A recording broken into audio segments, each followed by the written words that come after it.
Hi, it's Geoff here from Discover Double Bass. If you haven't been to the website already, you might want to go and have a look at that at the end of this lesson if you're interested in more free video tutorials like this one. Well, today I want to talk to you about playing in thumb position, but playing lower than the 1 octave point on the fingerboard. So this harmonic here, the G harmonic if you like, I always think of it as that. If you were from a bass guitar background, we'd be thinking about it in terms of the 12th fret. Okay, as we know, with thumb position, we generally use the thumb in order to locate the position that we're on the fingerboard. But it is possible to use the thumb in lower areas of the fingerboard, like I was doing in the piece that you've just heard at the introduction. Well, let's have a look exactly how I'm doing that. Now, in standard thumb position, the harmonic is the kind of cornerstone that you're hanging on to, the key note that you're using as a reference point. And that's how I start in this pattern that I'm playing at the beginning. But then I'm able to move back. And what I'm doing here is going back to the note F. So what I've end up with is this tone pattern, and I've got the F sharp and the G, and I can use the open strings to reference my tuning. So it's a really useful thing to do because you can let the notes ring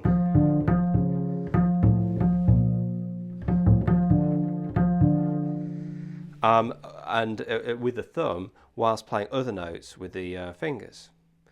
Well, if we go back one more semitone, we end up with our third finger on the G.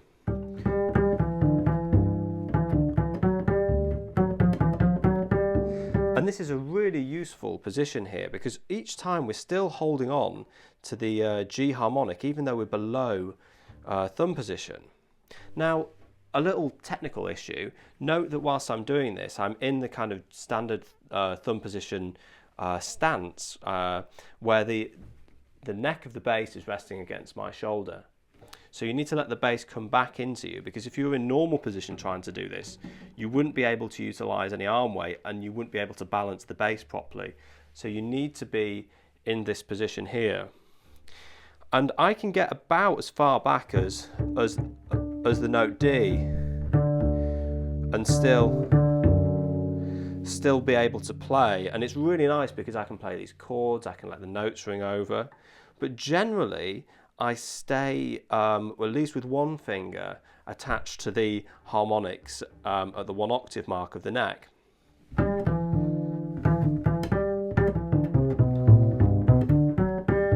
So, as in normal thumb position, you need to practice your hand shape to make sure that you can play chromatically, and then practice any kind of arpeggios. I was practicing a G major 7 arpeggio, and you might want to refer and reference and with the standard way of playing, just to make sure that you're playing it in tune. But then practice moving back 2 more semitones, where eventually you'll reach the D harmonic. And it's an interesting part of the neck, this, because I feel that if I go any lower, I struggle really. But I regularly use thumb position this way, particularly with keeping one of the fingers against the octave mark of the neck. Let me give you another couple of examples. If I was playing in, say, E minor, that was the blues scale there, it means that I can let the notes ring out by playing them in thumb position here. And it's much, it gives me more options, more creative options to come up with combinations and letting the chords ring.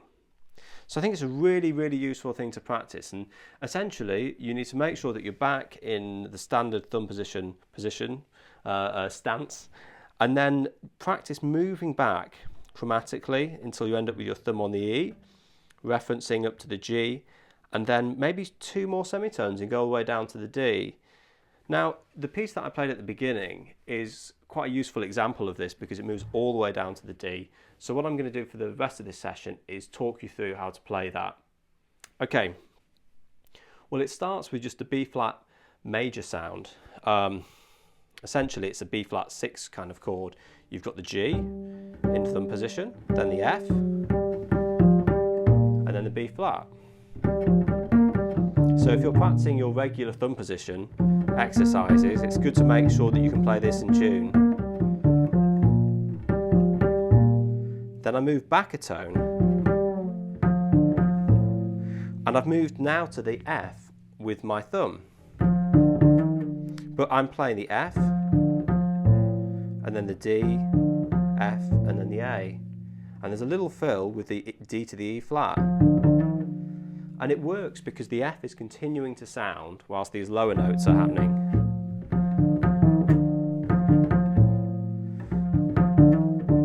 And then back another tone. And what I can do here is to think about, really you need to be measuring this distance, but you can think about this finger, the second finger, ending up at roughly the same area of the neck. And this should put your E flat, C and G, so it'll be a C minor sound. Now, let's have a look and see if I've actually ended up in tune by referencing the G with the open G.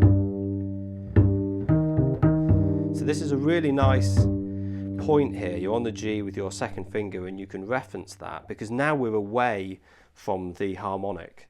But we want to move down one more semitone.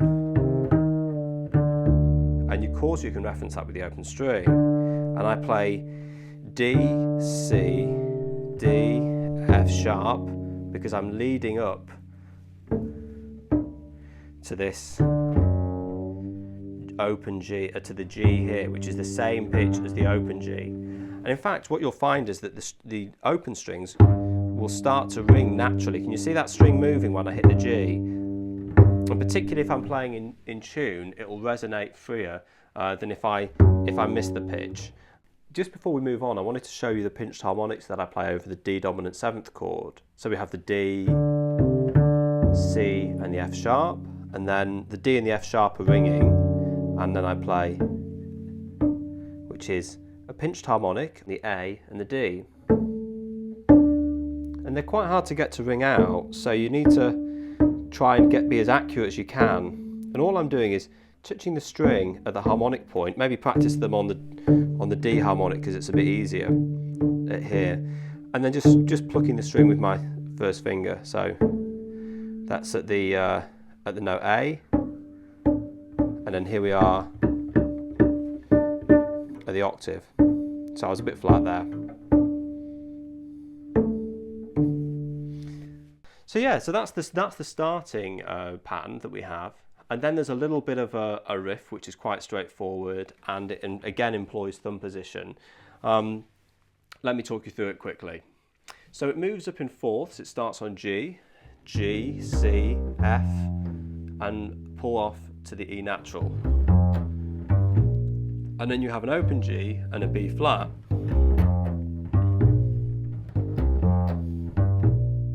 And when I play the B flat, I'm muting the open G. If you have a look at that, you can see this finger is muting those two strings. And then you have this pattern here, so, and it starts on an open G, D, so the first position of the neck heel, E natural, open D again, and then G and F.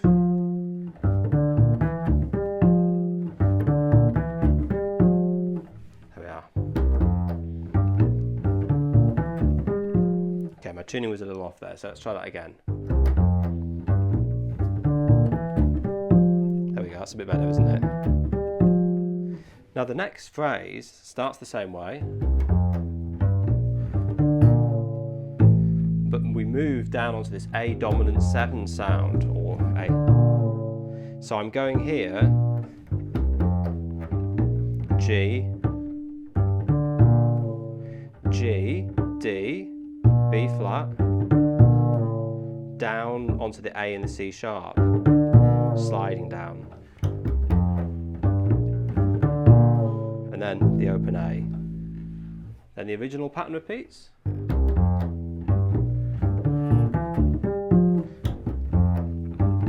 second pattern. But this time we continue down with this sliding pattern.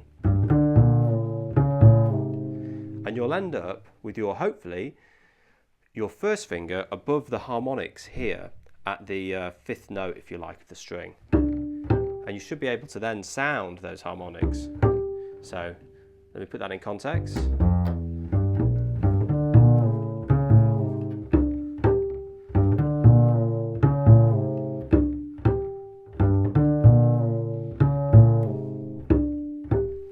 And then whilst that G is ringing, F sharp to the G, and then I'm playing the B flat. And if you notice, I'm actually using my third finger here, which is very unusual. This is the only time I think in the lessons I've ever used the third finger in the lower positions. But with this particular chord and the context, it works quite well. Now you could play that with your first and second finger, or even your second and little finger. Just in that instance, it's only a little throwaway note. I decided to use the third. But as I've mentioned previously, it's generally a better idea to avoid using the fingers in the lower positions. That's a bit of an exception to the rule, really.